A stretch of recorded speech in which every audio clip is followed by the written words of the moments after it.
ಜನರು stranger things ನ ಕೇವಲ ಒಂದು ಫ್ಯಾಂಟಸಿ ಟಿವಿ ಶೋ ಅಂತ ಅನ್ಕೊಂತಾರೆ.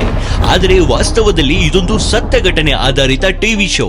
ಒಂದು ಚಿಕ್ಕ ಟೌನ್, ಗವರ್ಮೆಂಟ್ ಸೀಕ್ರೆಟ್ ಲ್ಯಾಬ್, ಮಕ್ಕಳ ಮೇಲೆ ನಡೆದ ಅಮಾನುಷ ಎಕ್ಸ್ಪರಿಮೆಂಟ್, ಸೈಕಿಕ್ ಶಕ್ತಿಗಳು, ಉಲ್ಟಾ ಪ್ರಪಂಚ ಮತ್ತು ಅಲ್ಲಿನ ಮಾನ್ಸ್ಟರ್ಸ್.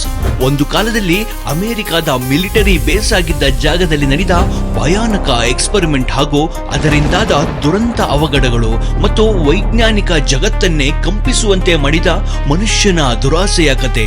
ಜಗತ್ತಿನ ಸೂಪರ್ ಹಿಟ್ ಸೀರೀಸ್ ಸ್ಟ್ರೇಂಜರ್ ಥಿಂಗ್ಸ್ಗೆ ಇನ್ಸ್ಪೈರ್ ಆದ ನಿಜ ಜೀವನದ ಮಿಸ್ಟೀರಿಯಸ್ ಕಥೆಯನ್ನ ಹೇಳ್ತೀನಿ. ನನ್ನೆಲ್ಲ ಕನ್ನಡದ ಕಣ್ಮಣಿಗಳಿಗೂ ಕನ್ನಡ ಡಿಂಡಿಮ ಚಾನೆಲ್ಗೆ ಸ್ವಾಗತ.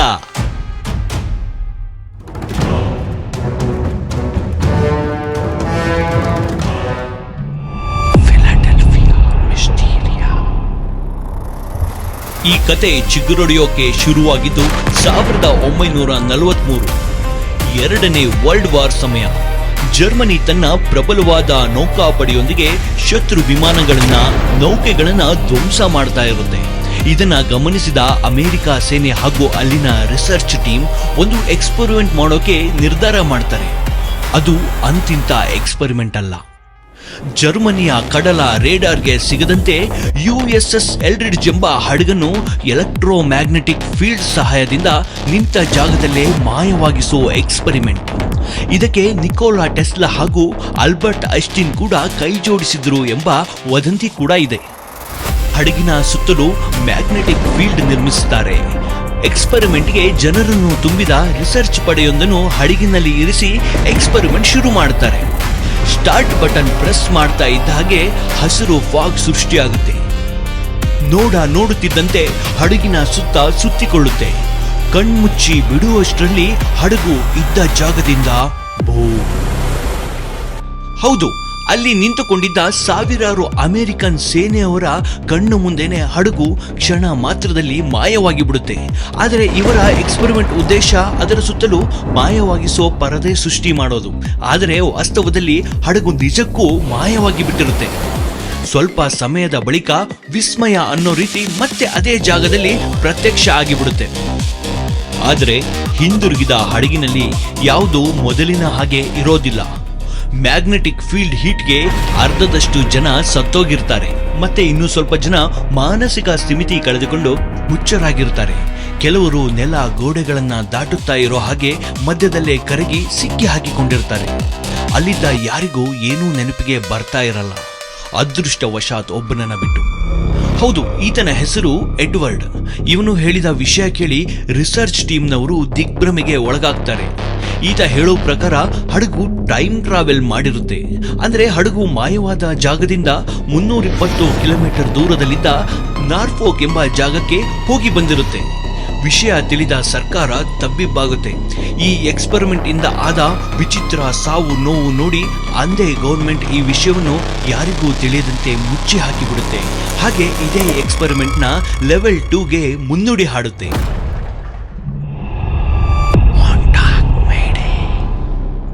ಫಿಲಡೆಲ್ಫಿಯಾ ಪ್ರಾಜೆಕ್ಟ್ ಬರೀ ಮುನ್ನುಡಿ ಅಷ್ಟೇ. ಆದರೆ ಈ ಅಸಲಿ ಭಯಾನಕ ಕತೆ ಬೆಳಕಿಗೆ ಬರೋದು 1993ರಲ್ಲಿ. ಪ್ರೆಸ್ಟಿನ್ ಬಿ ನಿಕೋಲಸ್ ಎಂಬ ಬರಹಗಾರ ಒಂದು ಬುಕ್ ನ ಪಬ್ಲಿಷ್ ಮಾಡ್ತಾನೆ. ಅದರ ಹೆಸರು the Montauk project experiment in time ಅಂತ. ಕುತೂಹಲ ಅನಿಸುವಂತೆ ಫಿಲಡೆಲ್ಫಿಯಾ ಎಕ್ಸ್ಪೆರಿಮೆಂಟ್ ನಂತರ 1970ರ ಆಸುಪಾಸಿನಲ್ಲಿ ಸೋವಿಯತ್ ಯೂನಿಯನ್ ಜೊತೆ ಕೋಲ್ಡ್ ವಾರ್ನಲ್ಲಿದ್ದ ಅಮೆರಿಕನ್ ಗೌರ್ಮೆಂಟ್ ನಿರ್ಜೀವ ವಸ್ತುಗಳ ಮೇಲೆ ಎಕ್ಸ್ಪೆರಿಮೆಂಟ್ ಮಾಡುವ ಬದಲು ಮನುಷ್ಯರ ಮೆದುಳಿನ ಮೇಲೆ ಎಕ್ಸ್ಪೆರಿಮೆಂಟ್ ಮಾಡೋಕೆ ನಿರ್ಧಾರ ಮಾಡುತ್ತೆ. ಅದಕ್ಕಾಗಿ ಅವರಿಗೆ ಜನಸಂಪರ್ಕ ಕಡಿಮೆ ಇರೋ ವಿಶಾಲವಾದ ಜಾಗ ಬೇಕಾಗಿರುತ್ತೆ. ಅದಕ್ಕೆ ಅವರು ಆಗಿನ ಕಾಲದಲ್ಲಿ ಪಾಳು ಬಿದ್ದ ಮಿಲಿಟರಿ ಬೇಸಾದ ಒಂದು ದೊಡ್ಡ ರೇಡಿಯೋ ಟ್ರಾನ್ಸ್ಮಿಟರ್ ಇದ್ದ ಜಾಗವನ್ನು ಆಯ್ಕೆ ಮಾಡ್ತಾರೆ. ಆ ಜಾಗದ ಹೆಸರು ಲಾಂಗ್ ಐಲ್ಯಾಂಡ್, ನ್ಯೂಯಾರ್ಕ್ನ Camp Hero Air Force Station. ಇಲ್ಲಿಂದ ಶುರುವಾಗುತ್ತೆ ಪ್ರಾಜೆಕ್ಟ್ ಮೊಂಟ್ಯಾಕ್ ಪ್ರಯೋಗ. ಈ ಎಕ್ಸ್ಪೆರಿಮೆಂಟ್ಗಾಗಿ ಇವರು 1,00,000ಕ್ಕೂ ಮೇಲೆ ಮಕ್ಕಳನ್ನ ಸಬ್ಜೆಕ್ಟ್ ಆಗಿ ಕೂಡಿ ಹಾಕಿಕೊಂಡಿದ್ರು. ಅಂದ್ರೆ ಸ್ಟ್ರೇಂಜರ್ ಥಿಂಗ್ಸ್ ನಲ್ಲಿ 11 ಹಾಗೂ ಮಕ್ಕಳ ಗ್ಯಾಂಗ್ ರೀತಿ ಕ್ಯಾಂಪ್ ಹೀರೋನಲ್ಲಿ ಕೂಡಿ ಹಾಕಿಕೊಂಡಿದ್ರು ಎಂದು ನಿಕೋಲಸ್ರ ಬುಕ್ ನಲ್ಲಿ ಉಲ್ಲೇಖಿಸಿದ್ದಾರೆ. ಹಾಗೂ ಈ ಪ್ರಯೋಗದ ಮೂಲ ಉದ್ದೇಶ ಮನುಷ್ಯನ ಮೆಮೊರಿ ಜೊತೆ ಎಕ್ಸ್ಪೆರಿಮೆಂಟ್ ಮಾಡೋದರ ಜೊತೆಗೆ ಸಬ್ಜೆಕ್ಟ್ಗೆ ರಿಯಲ್ ಸೈಕಿಕ್ ಶಕ್ತಿಗಳನ್ನ ಕೊಡೋದಾಗಿರುತ್ತೆ. ಅದಕ್ಕಾಗಿ ಅವರು ಸಬ್ಜೆಕ್ಟ್ ಆಗಿ ಕರೆತಂದ ಮಕ್ಕಳನ್ನ ಹಲವಾರು ಕಠಿಣ ಟೆಸ್ಟ್ಗಳಿಗೆ ಒಳಪಡಿಸುತ್ತಾರೆ. ಉದಾಹರಣೆಗೆ ಊಟ ಕೊಡದೇ ಇರೋದು, ಸಡನ್ ಆಗಿ ತಿನ್ನೋಕಾಗದಷ್ಟು ಊಟ ಕೊಡೋದು, ತೀವ್ರವಾದ ಹೈ ಟೆಂಪರೇಚರ್ನಲ್ಲಿ ಇರಿಸಿ ಒಮ್ಮೆಲೆ ಮೈನಸ್ ಟೆಂಪರೇಚರ್ಗೆ ಕೊಂಡೊಯ್ಯೋದು, ಇನ್ನು ವಿವಿಧ ರೀತಿಯ ಕಠಿಣ ಟೆಸ್ಟ್ ಮುಖಾಂತರ ಬ್ರೈನ್ ಟ್ರೈನ್ ಮಾಡ್ತಿದ್ರು. ಇದರಲ್ಲಿ ಶಾರ್ಟ್ ಲಿಸ್ಟ್ ಆದ ಸಬ್ಜೆಕ್ಟ್ಗಳನ್ನ ಕೊನೆಯದಾಗಿ ಕೂರಿಸ್ತಾ ಇದ್ರು ಮೌಂಟಾಗ್ ಚೇರ್ನಲ್ಲಿ. ಮಾಂಟಾಗ್ ಚೇರ್ ಆ ಜಾಗದಲ್ಲಿದ್ದ ದೊಡ್ಡ ಟ್ರಾನ್ಸ್ಮಿಟರ್ಗೆ ಸಾವಿರಾರು ವೈರ್ಗಳಿಂದ ಹಾಗೂ ಕಂಪ್ಯೂಟರ್ಗಳಿಂದ ಕೂಡಿಕೊಂಡ ಚೇರ್. ಸುತ್ತಲೂ ಬಸ್ಸಿಂಗ್ ಸೌಂಡ್, ಕಂಪ್ಯೂಟರ್ ಸ್ಕ್ರೀನ್ಗಳಲ್ಲಿ ಓಡೋ ಅನೇಕ ಫ್ರೀಕ್ವೆನ್ಸಿಗಳು, ವೈರ್ಗಳೇ ತುಂಬಿದ ಚೇರ್ನಲ್ಲಿ ಸಬ್ಜೆಕ್ಟ್ನ ಕೂರಿಸಿ ಸಬ್ಜೆಕ್ಟ್ಗೆ ವಿಧ ವಿಧವಾದ ಸೀನನ್ನು ಇಮ್ಯಾಜಿನ್ ಮಾಡೋಕೆ ಹೇಳಲಾಗುತ್ತಿತ್ತು. ಆ ಇಮ್ಯಾಜಿನೇಷನ್ ಅನ್ನು ಎಲೆಕ್ಟ್ರೋಮ್ಯಾಗ್ನೆಟಿಕ್ ಸಿಗ್ನಲ್ ಆಗಿ ಕನ್ವರ್ಟ್ ಮಾಡಿ ಆ ದೊಡ್ಡ ಟ್ರಾನ್ಸ್ಮಿಟರ್ ಮೂಲಕ ಸುತ್ತಲಿನ ಜನರ ಮೇಲೆ ಪ್ರೊಜೆಕ್ಟ್ ಮಾಡಲಾಗುತ್ತಿತ್ತು.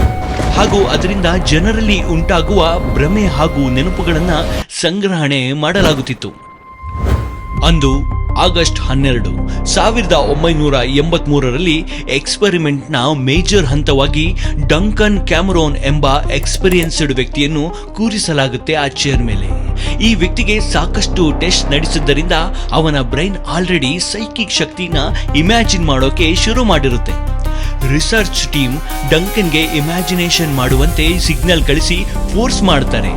ಆಗ ಡಂಕನ್ ಮಾಡಿದ ಇಮ್ಯಾಜಿನೇಷನ್ ಇಂದ ಒಂದು ರೀತಿಯ ವಿಕಾರವಾದ 10 ಅಡಿಯ ಜೀವಿಯ ಆಕೃತಿ ಸೃಷ್ಟಿಯಾಗಿ ಬಿಡುತ್ತಂತೆ. ಅದನ್ನ ಕಂಟ್ರೋಲ್ ಮಾಡೋಕೆ ಆಗದೆ ಅಲ್ಲಿದ್ದ ರಿಸರ್ಚರ್ಸ್ ಆಲ್ಮೋಸ್ಟ್ ಪ್ರಾಣ ಕಳ್ಕೊಂತಾರೆ.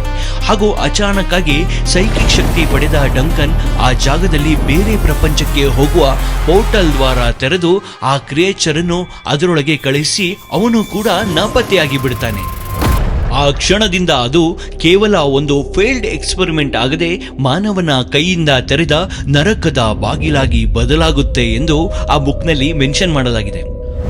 ಅದಾದ ಮೇಲೆ ಆ ಜಾಗಕ್ಕೆ ಕುತೂಹಲದಿಂದ ಹೋದವರು ಕಾಣೆಯಾಗೋಕೆ ಶುರುವಾಗ್ತಾರೆ. ಸರ್ಕಾರ ಆ ಜಾಗವನ್ನು ಕ್ಲೋಸ್ ಮಾಡಿ ಆ ಸಂಪೂರ್ಣ ಜಾಗಕ್ಕೆ ನಿರ್ಬಂಧ ಹಾಕಿಬಿಡುತ್ತೆ. ಆದರೆ ಅಂದು ಓಪನ್ ಮಾಡಿದ ಪೋರ್ಟಲ್ ಇಂದ ಹೊಸ ತರಹದ ಜೀವಿಗಳು ಭೂಮಿಗೆ ಬಂದಿದವೆ ಎಂದು ಸುದ್ದಿ ಹರಡಾಡೋಕೆ ಶುರುವಾಗುತ್ತೆ. ಅದಕ್ಕೆ ಹೋಲುವಂತೆ ದೊಡ್ಡ ದೊಡ್ಡ ಹಲ್ಲುಗಳಿರುವ, ಕೂದಲುಗಳೇ ಇಲ್ಲದ ನಾಯಿಯ ರೀತಿಯ ಅಂದ್ರೆ ಡೆಮೋಗಾರ್ಗನ್ ರೀತಿಯ ಜೀವಿಗಳ ಮೃತದೇಹ ಆಸುಪಾಸಿನ ಸಮುದ್ರ ದಂಡೆಗಳಲ್ಲಿ ಸಿಕ್ಕಿರುವ ಫೋಟೋ ಇಂದಿಗೂ ಕೂಡ ಗೂಗಲ್ನಲ್ಲಿ ಮೌಂಟಾಗ್ ಪ್ರಾಜೆಕ್ಟ್ ಕ್ರಿಯೇಚರ್ ಹೆಸರಿನಲ್ಲಿ ಸಿಗುತ್ತೆ.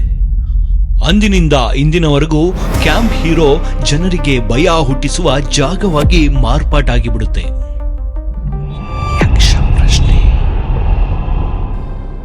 ಅಮೆರಿಕ ಸರ್ಕಾರ ಜನರಿಗೆ ನಿರ್ಬಂಧ ಹೇರಿದ ಈ ಜಾಗದಲ್ಲಿ ರಹಸ್ಯವಾಗಿ ಕ್ಲೋಸ್ ಆಗಿರೋ ಸಾಕಷ್ಟು ಟನೆಲ್ಗಳು, ಲ್ಯಾಬ್ಗಳು, ದೊಡ್ಡ ದೊಡ್ಡ ಟ್ರಾನ್ಸ್ಮಿಟರ್ಗಳು ಇನ್ನೂ ಹಾಗೇ ಇವೆ. ನಿಮ್ಗೇನನ್ಸುತ್ತೆ? ಪ್ಯಾರಲಲ್ ಯೂನಿವರ್ಸ್ಗೆ ಇಲ್ಲೇನಾದ್ರೂ ದಾರಿ ಇದೆಯಾ? ಟೈಮ್ ಟ್ರಾವೆಲ್ ಹಾಗೂ ಸೈಕಿಕ್ ಶಕ್ತಿಗಳು ಇರೋದು ಸತ್ಯನಾ? ಸ್ಟ್ರೇಂಜರ್ ಥಿಂಗ್ಸ್ಗೆ ಇನ್ಸ್ಪಿರೇಷನ್ ಆದ ಈ ಕಾನ್ಸ್ಪಿರಸಿಗಳು ವಿಜ್ಞಾನಕ್ಕೆ ಇಂದಿಗೂ ಯಕ್ಷ ಪ್ರಶ್ನೆ. ನೀವು ಸ್ಟ್ರೇಂಜರ್ ಥಿಂಗ್ಸ್ ನಲ್ಲಿ ಒಬ್ಬ ಕ್ಯಾರೆಕ್ಟರ್ ಆಗಿದ್ದಿದ್ರೆ ಯಾರಾಗಿರ್ತಿದ್ರಿ? ಅಥವಾ ನಿಮ್ಗೇನಾದ್ರೂ ಸೈಕಿಕ್ ಪವರ್ ಇದ್ದಿದ್ರೆ ಏನ್ ಮಾಡ್ತಿದ್ರಿ ಅಂತ ಕಮೆಂಟ್ ಮಾಡಿ. ಹಾಗೂ ಥರ್ಡ್ ಡೈಮೆನ್ಷನ್ ಪೋರ್ಟಲ್ ಓಪನ್ ಮಾಡೋಕೆ ರೆಡ್ ಕಲರ್ ಸಬ್ಸ್ಕ್ರೈಬ್ ಬಟನ್ ನ ಪ್ರೆಸ್ ಮಾಡೋದನ್ನು ಮಾತ್ರ ಮರಿಬೇಡಿ. ನಮ್ಮ 1 ಲಕ್ಷ ಸಬ್ಸ್ಕ್ರೈಬರ್ ಗೋಲ್ ಮುಟ್ಟೋಕೆ ನಿಮ್ಮ ಬೆಂಬಲ ತುಂಬಾ ಇಂಪಾರ್ಟೆಂಟ್.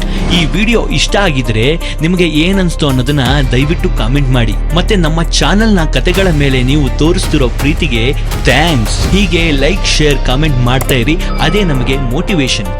ಮತ್ತೆ ಸಿಕ್ಕೋಣ ಮತ್ತೊಂದು ಕುತೂಹಲಕಾರಿ ಕಥೆಯೊಂದಿಗೆ. ಅಲ್ಲಿವರೆಗೂ ಬಾರಿಸು ಕನ್ನಡ ಡಿಂಡಿಮೊಬ. ಲೈಕ್, ಶೇರ್, ಸಬ್ಸ್ಕ್ರೈಬ್ ಮಾಡಿ ಶಿವ.